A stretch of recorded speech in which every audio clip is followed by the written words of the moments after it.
Well, hello, my beautiful friends. It's Wade for the Kingdom Report, joining you once again to cover all things Walt Disney World in pandemic. This, of course, is the series where we take a look at everything from travel to, staying at, visiting the theme parks, and dining in the Walt Disney World Resort during this very unique time, giving you the context, giving you all the firsthand information you need to make that very personal decision as to whether or not you should be visiting Central Florida right now. Hey, make sure that you are subscribed to us with that notification bell turned on and the thumbs up button firmly pressed so that we know you are enjoying what you see, and we will continue to make content just like it. Here we are at Epcot today. Of course, this place is under a lot of construction right now. The reimagining of Epcot is what's going on. So lots of walls, lots of mazes in which to get through. But once you get to the World Showcase side of things, it's pretty darn open. This, of course, is where so many countries from around the world set up shop in pavilion form. You can visit all these nations in a day and enjoy yourself some of the culinary delights that come along with it. This is one of my absolute favorite places to be in all of Walt Disney World because you are always just a few minutes away from that next country that you want to go visit or hang out at or grab some grub or a drink in. So today we are headed to the United Kingdom. So when you enter World Showcase, you're going to veer off to your right. Down a ways, just past Canada, is the United Kingdom Pavilion. This area has lots of unique shopping and dining to offer. And in the back courtyard area, just behind all of this, typically character interactions happen there. However, right now, due to the pandemic, it is at a distance. So characters still meet here, Alice in Wonderland, Mary Poppins, that sort of thing. But it is definitely at a distance, not like it was leading up to this pandemic, of course. Here, street side, you see the Rose and Crown Pub. This is where you can grab an authentic UK drink, but we are going just behind it, and that is to the Rose and Crown Dining Room. This is the table service option here at the UK Pavilion. Definitely a lot of great options around World Showcase. We're going to stop here today to try it out. And once you grab your My Disney Experience app, you can check in via the reservation that you made, just like I did. And as soon as your table is ready, the host stand right here will notify you via the My Disney Experience app that your table is ready to go, and they will seat you right away. Of course, you can still do walk-up and ask if there are any reservations available. However, they are trying to limit contact as much as possible, so they do encourage you to use that app and check in via My Disney Experience. I was seated within just a couple of minutes of checking in, and they seated me outside. Now, this area might look uninspired when you walk in through the door. However, it does have a pretty captivating view. Lots of fans and heaters out here as well. So if it is hot outside, there are some fans that will blow on you. If it's cold, you got the heater option. But what a view of World Showcase. And there was nobody outside. So they did this specifically, obviously, to distance everybody out, make sure that you were always far enough away from other tables. The interior section was completely full at this point, so they moved me outside. You see here the QR code. This is what you scan at most Disney World restaurants right now, and it will bring up the menu on your phone so you can select what you would like. I went ahead and QR coded my menu and started out with an appetizer of mushy peas, $5 for the mushy peas. Now, this is exactly what it sounds like. There is literally nothing different than what you read, and that is mushy peas on a menu, and mushy peas is what you get.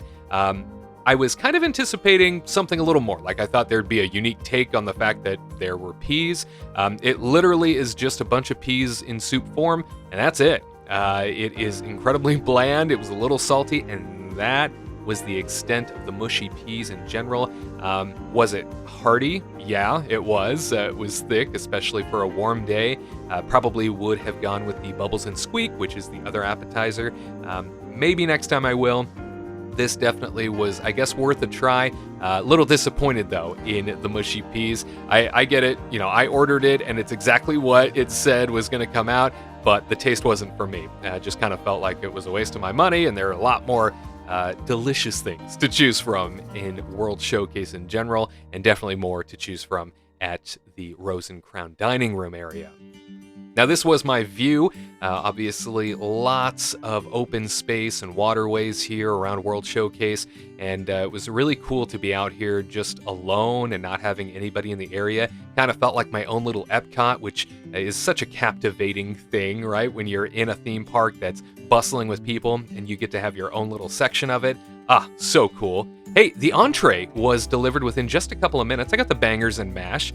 This, of course, is the traditional English sausage with colcannon potatoes, mushrooms, onion, and a red wine demi-sauce, all for $21. You look at the plate here, I mean, this really does feel like you're joining somebody in the UK for dinner, right? Like it being served on a plate like this, it looks like the china is from somebody's own personal china hutch, which I loved. And then, of course, that sort of roll biscuit back there, just completely filled with the gravy and the red demi-sauce. Oh, delicious. So I dove in and grabbed myself some of that sausage first, and I got to tell you that the sausage itself, certainly something that does not have a whole lot of spice to it, so it is a perfectly dense sausage and very hearty indeed, much like the mushy peas were. The mashed potatoes with the onion and mushrooms, this was fantastic, and definitely something that screamed unique for the venue. It felt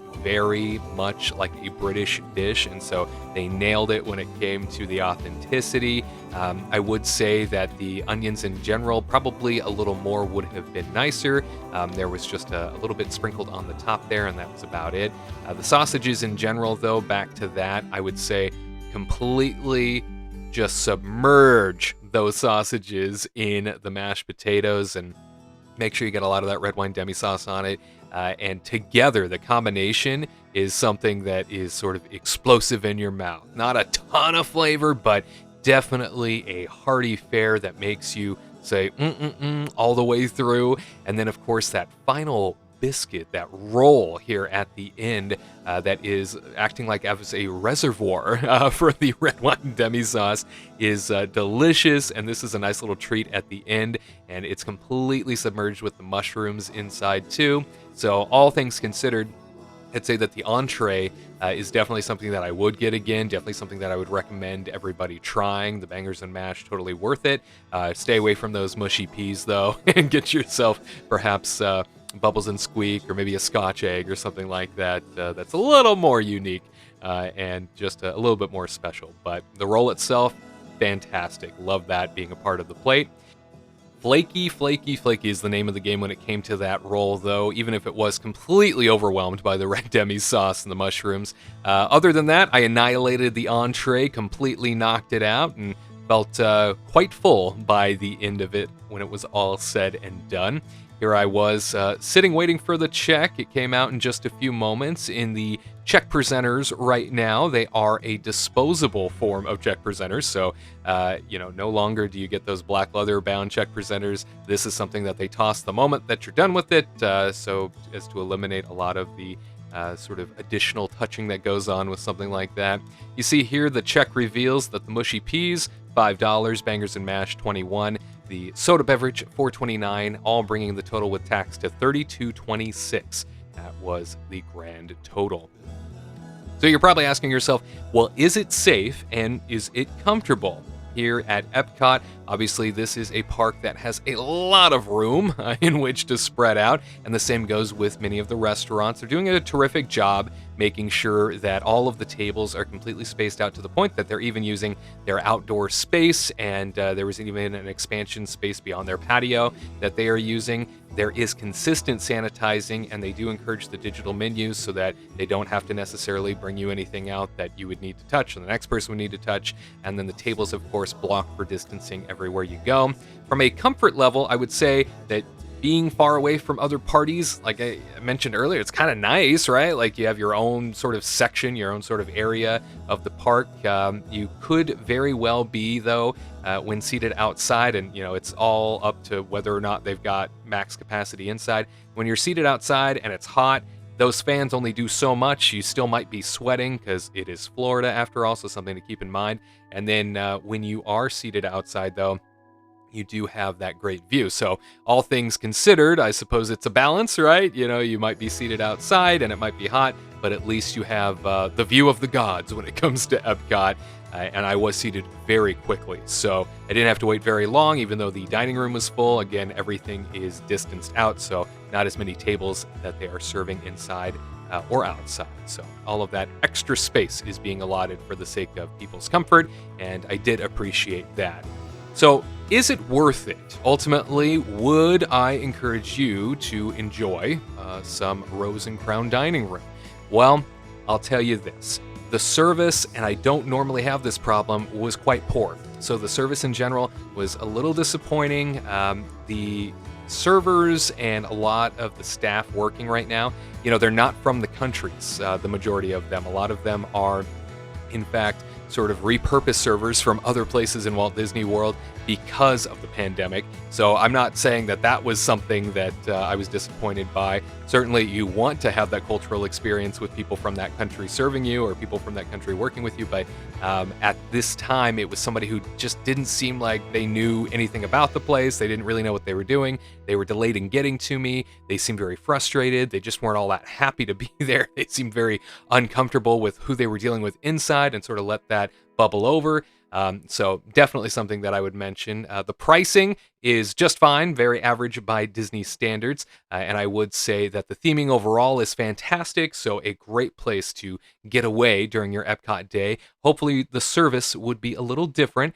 So all things considered, I would also say that the food might be a little average based on what you get, like the mushy peas, but it was written just sort of plainly for me that mushy peas is what you were going to get. So maybe that's a me problem. I don't know. But I would encourage you to at least check it out once if you haven't already. Hey, let me know down below in the comments. Have you ever eaten at Rose and Crown? What do you like from the menu? And I'm going to try and get that the next time and see if I have a better experience overall. Make sure you're subscribed to us so you never miss an update, and ensure that notification bell is turned on and you hit the thumbs up button to let us know that you appreciate what you have seen. Well, for the Kingdom Report, I'm Wade Heath. We will see you next time for another installment of Walt Disney World in Pandemic.